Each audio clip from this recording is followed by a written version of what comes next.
One couple. The times that we find where we do have sex is so limited. I'm not going to turn it down even if it's 3 minutes. I'm going to take it when I can get it. One crisis. So you did it yesterday in anticipation of this time together?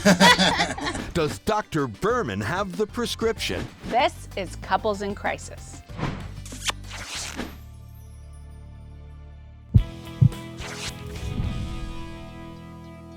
Hi guys. Hi. Hello. Tell me what you see as the main issues in your relationship. With 4 kids, 3 little ones, we never find any time. We can never get a chance for ourselves at home. And it's really starting to wear on us a little bit. So you're just on a hamster wheel. Yeah. And then when we do find that time, and this is where I think our biggest problem is, the first thing that I want to do is just talk and, you kind of connect like that. And I feel like he's more like, let's go to bed, and and so I think as much as I want that to happen too, there's other things that I'm expecting before that. Okay. And then we end up doing nothing because it's like, it's just the way it ends. That's the way our nights end pretty much. When you guys say that you don't have enough time together, that feels real for you. It's obviously not only quality time together, but that also includes time for sex. Right. Yes. And then when you do have that time for sex, Michelle, you're saying, I don't feel connected to him, so I need some mental warm-up here in order to kind of get in the mood. And why doesn't that happen? The times that we find where when we do have sex is so limited. Like it's before the kids get up or when they're going to bed. Someone's running downstairs. Like we had sex yesterday, but honestly, I mean, it was great, but it was because we were out together at an appointment, came home, and literally had 5 minutes before our first got off the bus. I'm not going to turn it down even if it's 3 minutes. I'm going to take it when I can get it. And how often are you having sex on average? Lately, maybe twice a month. Yeah. So you did it yesterday in anticipation of this time together? All right, well, I don't mind being a motivator.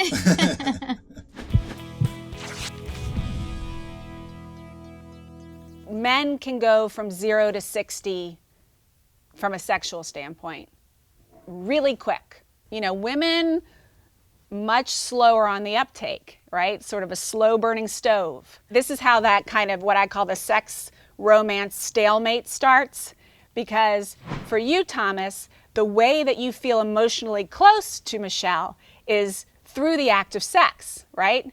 So it's not just about the physical release, obviously that's part of it, that you physically want sex, but you emotionally want sex because that's when you feel close to her. Am I right about that? Absolutely. And the reason she wants to talk first is because the more emotionally connected she is to you, Thomas, the more turned on she is. She needs to feel that emotional connection in order to get into it.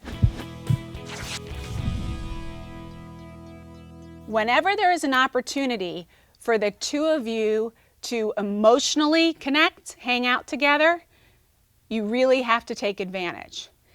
You should be carving out at least an hour a week, spending that time with no sex, but an only kissing, cuddling, and talking. And then you both know, and this is important for you, Thomas, there's no possibility of sex. And it seems really ironic to most men, Thomas, but the more sex is off the table, the more she can get present emotionally with you and even physically through the kissing and cuddling, and then the more she wants sex.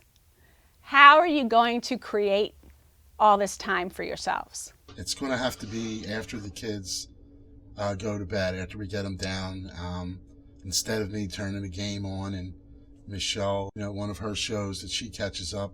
That's where we're going to have to give up the game, give up the show.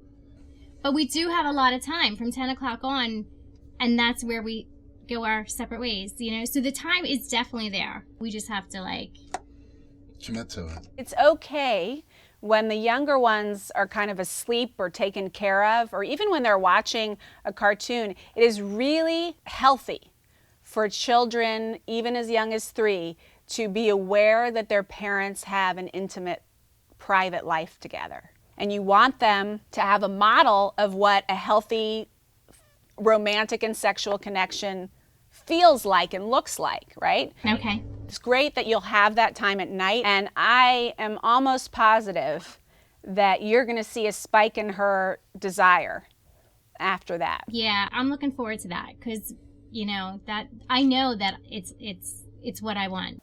All right, we good? We're Yeah. good? Good luck. Thank you so Doctor. much. Okay, that was pretty straightforward. Like most couples with kids, you not only have to create the boundaries for them, but you have to create the boundaries around the two of you as a couple. And if you do that, your sex life will thank you. This has been Couples in Crisis. And if you like this session, be sure to watch my play-by-play. If you enjoyed this episode, check out Dr. Berman's play-by-play on this couple. And check out Daily Dose with Jillian Michaels, where America's favorite trainer gives you a piece of her mind every day.